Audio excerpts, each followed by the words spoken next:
Olá, eu sou a professora Mônica e na aula de ciências de hoje nós vamos falar sobre as doenças cardiovasculares. Nós vamos falar sobre a hipertensão, arteriosclerose e infarto do miocárdio. Vamos começar falando sobre a hipertensão. A pressão arterial é a pressão que o sangue exerce sobre as paredes das artérias. E a hipertensão ou pressão alta é uma doença crônica caracterizada pelos níveis elevados da pressão sanguínea nas artérias. Ela acontece quando os valores das pressões máxima e mínima são iguais ou ultrapassam os 140 por 90 milímetros de mercúrio, ou 14 por 9. Na imagem aqui ao lado, nós temos uma ilustração da artéria, que é um dos vasos sanguíneos que transporta o sangue pelo corpo. E lembrando que a nossa circulação ela acontece de duas maneiras: a pequena circulação, que é a circulação do coração para os pulmões, e a grande circulação, que é do coração para o corpo todo. Mas o que é a pressão máxima e pressão mínima? Ela tem a ver com as contrações que ocorrem dentro do coração. Então, a maior pressão sanguínea, ela ocorre quando o músculo cardíaco, os ventrículos, eles estão em sístole, contraídos. E a menor pressão sanguínea ocorre quando os ventrículos estão em diástole, que é a parte que eles estão relaxados. A pressão arterial, ela atinge o seu valor máximo durante a sístole e o seu valor mínimo durante a diástole. Por isso, elas também são chamadas de pressão máxima e pressão mínima. A pressão alta faz com que o coração tenha que exercer um esforço maior do que o normal para fazer com que o sangue seja distribuído corretamente pelo corpo. No início, a hipertensão é assintomática e os sintomas costumam aparecer somente quando a pressão sobe muito. A hipertensão ela é responsável por 40% dos infartos, 80% dos acidentes vascular cerebral e 25% dos casos de insuficiência renal e insuficiência cardíaca em todo o país. Aqui nós temos alguns sintomas da hipertensão e eles não acontecem ao mesmo tempo, né? Às vezes as pessoas não sentem todos eles, mas alguns, que seriam dores de cabeça, dores na nuca, dores no peito, visão embaçada, tonturas, sangramento nasal e retenção de líquidos, que provoca um inchaço. Lembrando que a pressão arterial é a pressão que o sangue exerce sobre as paredes das artérias e, teoricamente, os vasos sanguíneos eles são autorreguláveis, ou seja, eles se dilatam ou se comprimem de acordo com o volume de sangue circulante, de forma a manter uma pressão arterial mais ou menos constante. Esse deveria ser o normal. Se o volume de sangue diminui um pouco, os vasos se comprimem, que é a vasoconstrição. Se o volume de sangue aumenta um pouco, os vasos dilatam-se, que é a vasodilatação. Uma das causas da hipertensão arterial é um aumento excessivo do volume de sangue dentro dos vasos sanguíneos. Esse excesso ele costuma ocorrer quando o organismo retém muito sal e água. Um outro fator que ocorre é uma falha na capacidade da autorregulação dos vasos sanguíneos, de se comprimir ou se dilatar. Essa disfunção na autorregulação faz com que as artérias fiquem sempre comprimidas, mais do que o necessário para a pressão arterial ficar normal. Essa disfunção ainda não está muito esclarecida. Acredita-se que envolve fatores genéticos, quantidade de sal no organismo, capacidade dos rins de lidarem com o volume de água corporal, produção de hormônios que agem diretamente sobre a parede dos vasos sanguíneos e a própria saúde das artérias, que precisam ser capazes de se contrair e dilatar adequadamente. Aqui na imagem ao lado nós temos alguns dos sintomas ou alguns dos órgãos que são afetados pela hipertensão. O cérebro pode ocorrer um derrame cerebral ou a demência, no coração a insuficiência cardíaca ou o infarto, as artérias podem ser entupidas, Os rins eles podem sofrer a insuficiência renal e nos olhos podem ocorrer a cegueira. Então é uma doença muito perigosa e silenciosa, como a gente já comentou. Além das lesões dos vasos sanguíneos, a pressão arterial excessiva também aumenta o trabalho do coração, que precisa bombear o sangue contra uma resistência maior. Após anos de trabalho excessivo, o coração começa a dilatar, levando à insuficiência cardíaca. A pressão arterial normal é, portanto, aquela na qual as artérias não ficam sob estresse e o coração não fica sobrecarregado. Atualmente, os níveis de pressão arterial para os adultos, idosos e adolescentes são divididos da seguinte forma. Aqui nós temos uma tabela de classificação da pressão arterial para pessoas maiores de 18 anos. São considerados, então, os valores para uma pressão arterial ótima, seria menor que 120, a máxima, e menor que 80, a mínima. A pressão normal seria menor que 130, a máxima, e a mínima menor que 85. Já a considerada estágio grau 1 de hipertensão, a quem estiver com a pressão a 140 e a máxima e a mínima a 90, que seria 14 por 9. Depois nós temos outros estágios de hipertensão, mas já sendo classificado 14 por 9 um grau de hipertensão. Então já é indício que precisa de cuidados médicos e acompanhamento. Causas da hipertensão. Essa doença é herdada dos pais em 90% dos casos, mas há vários fatores que influenciam nos níveis de pressão arterial, como os hábitos de vida do indivíduo. Entre eles estão o fumo, o consumo de bebidas alcoólicas, a obesidade, o estresse, elevado consumo de sal, níveis altos de colesterol, falta de atividade física, e além desses fatores de risco, sabe-se que a incidência da pressão alta é maior em diabéticos e aumenta com a idade. O diagnóstico da pressão alta. Ela não tem cura, mas tem tratamento e pode ser controlada. Medir a pressão arterial regularmente é a única maneira de diagnosticar a hipertensão. Somente o médico poderá determinar o melhor método para cada paciente. O Sistema Único de Saúde, o SUS, ele oferece gratuitamente medicamentos nas unidades básicas de saúde, UBS, e pelo programa Farmácia Popular.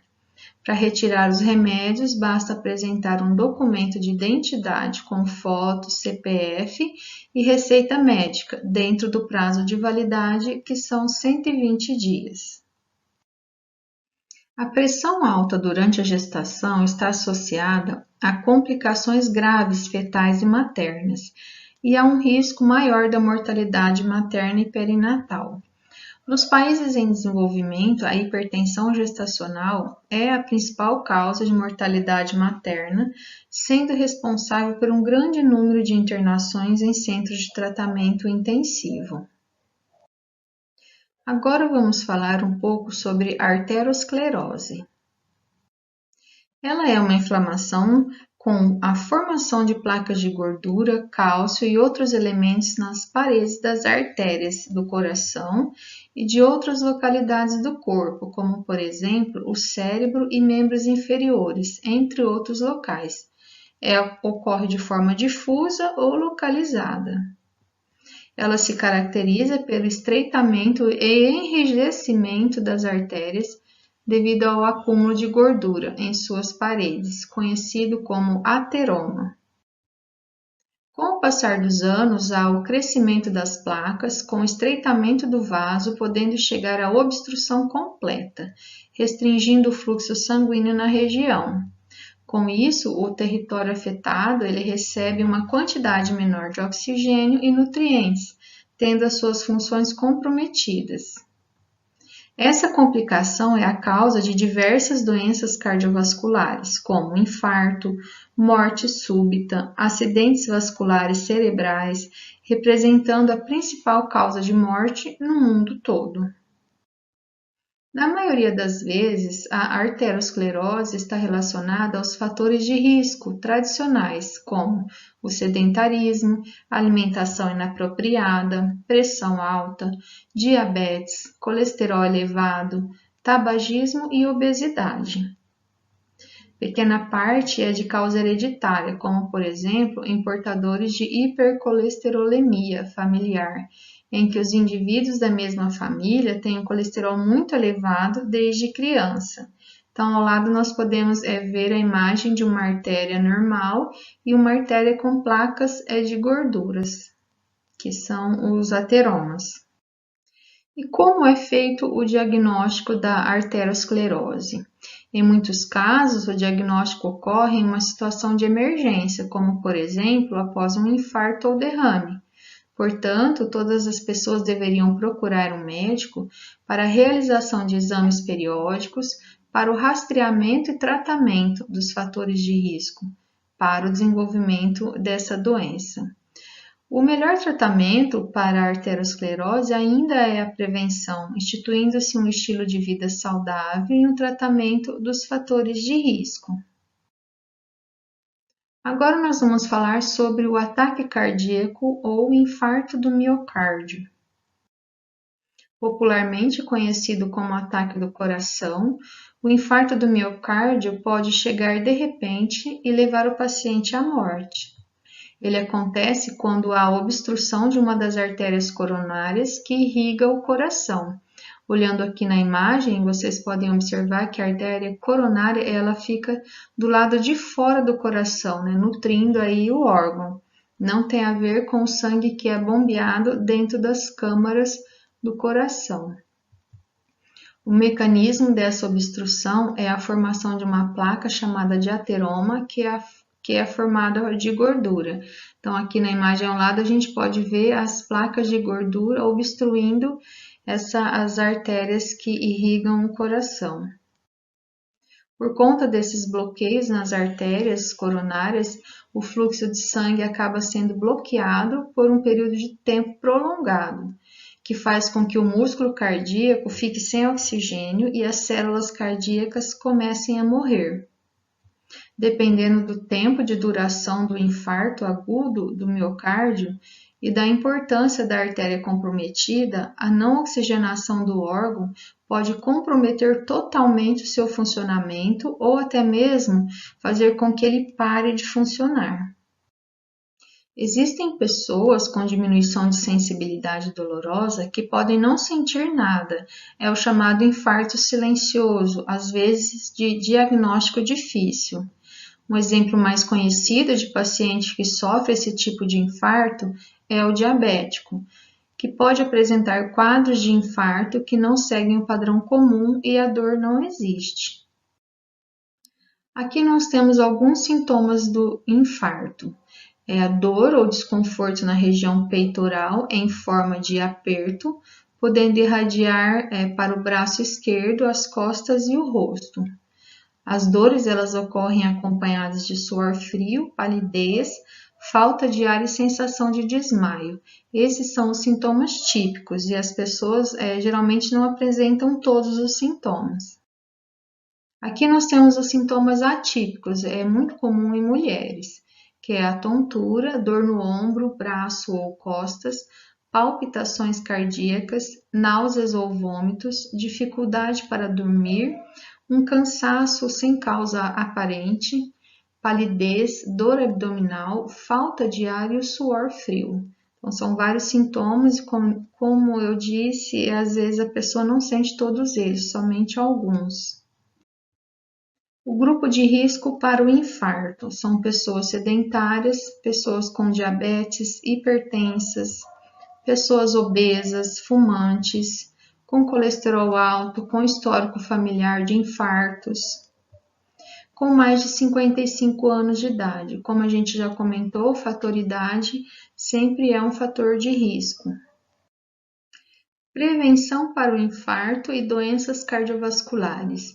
De acordo com os especialistas, a melhor forma de prevenir as doenças cardiovasculares é fazer a prevenção, com visitas periódicas ao médico e combater os fatores de risco. É importante que exista a atividade física regular, pelo menos uma caminhada lenta, diária já ajuda bastante. Além disso, é importante controlar outros fatores, como a alimentação, com nível de açúcares e gorduras controlados, mantendo uma dieta equilibrada.